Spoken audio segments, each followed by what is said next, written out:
আমরা দ্রুত সময় চলে আসতে পারছি। আমাদের ওইখানে কাজ চলতেছে, রাস্তায় সোনাপুর থেকে দাগনভূঞা পর্যন্ত আসতে একটু এই দিক দিয়ে একটু মানে সমস্যা হয়েছে, এদিকে তারপর অনেক তাড়াতাড়ি চলে আসতে পারছি। আমি চট্টগ্রাম থেকে আসছি, আমার কোনো দিক দিয়ে কোনো প্রবলেম হয় নাই, জ্যামও পড়ি নাই, ঠিকঠাকভাবে আসতে পারছি। আর ক্যাম্পাসও অনেক সুন্দর। 2024-25 শিক্ষাবর্ষে সারা দেশ থেকে ভর্তি ইচ্ছুক শিক্ষার্থীদের জন্য থাকা খাওয়া এবং কি যে কোনো ধরনের সমস্যার সমাধান আমরা কাজ করতেছি। আজকে বিগত কয়েকদিন ধরে আমরা সামনে আমাদের আরও 2টা পরীক্ষা আছে, 2 তারিখ এবং 9 তারিখ। আমরা এখনের মতো আজকে বাংলাদেশ জাতীয় ছাত্র দলের আমরা নোয়াখালীতে আমাদের এই বুথটা বাদ আমরা আরও 5টা বুথ করেছি। তারা গতকালে মাইজদি কেন্দ্রিক সরে আসছে, তাদের জন্য আবাসন এবং থাকার ব্যবস্থা করা হচ্ছে, পাশাপাশি তাদের খাবার ব্যবস্থা করা হয়েছে।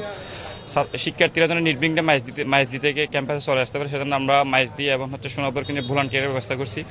সেখানে শিক্ষার্থীরা যেন সহজে তাদের কেন্দ্র, তারপর তাদের সিট কোথায় পড়ছে, এই সমস্ত তথ্যগুলো ওখানে সহজে তাদের পাচ্ছে।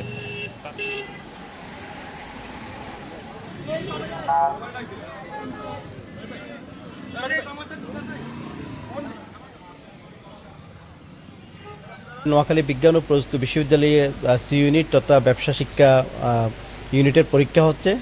আমাদের নোয়াখালী বিজ্ঞান ও প্রযুক্তি বিশ্ববিদ্যালয়ে টোটাল 1705 জন পরীক্ষার্থী পরীক্ষায় অংশগ্রহণ করার কথা। উপস্থিতির হার এ পর্যন্ত যেটুকু দেখলাম 98% উপস্থিতি, তার মানে অধিকাংশ পরীক্ষার্থী আসছে এবং আমরা পরীক্ষার হলগুলো ভিজিট করেছি।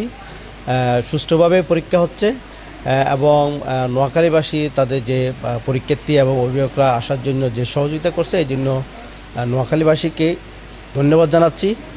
আশা করি আমাদের যে 1 ঘন্টা পরীক্ষা 11টা থেকে 12টা এই পরীক্ষাটা বাকি সময়টা সুষ্ঠুভাবে পরীক্ষা হবে এবং আগামী 2 তারিখে আমাদের খ ইউনিটের পরীক্ষা হবে এবং 9 তারিখে 9 মে ক ইউনিট তথা বিজ্ঞান অনুষদের পরীক্ষা হবে। আমি আবারও বিশ্ববিদ্যালয়ের পক্ষ থেকে নোয়াখালীবাসী সহ যারা বিশ্ববিদ্যালয়ের বিভিন্ন স্টেক হোল্ডার আছেন তাদেরকে ধন্যবাদ জানাচ্ছি সুষ্ঠুভাবে পরীক্ষাগুলো সম্পন্ন করার জন্য। আপনারা সহযোগিতা করছেন, আশা করি খুব নির্বিঘ্নে আমরা পরীক্ষাগুলো নিতে পারবো। অভিভাবকরা যারা আছেন তাদের জন্য আমরা আমাদের অডিটোরিয়াম সহ বিশ্ববিদ্যালয়ের গেটের পাশেই বিভিন্ন প্যান্ডেল করছি, তারা ওখানে বিশ্রাম নিতে পারবেন।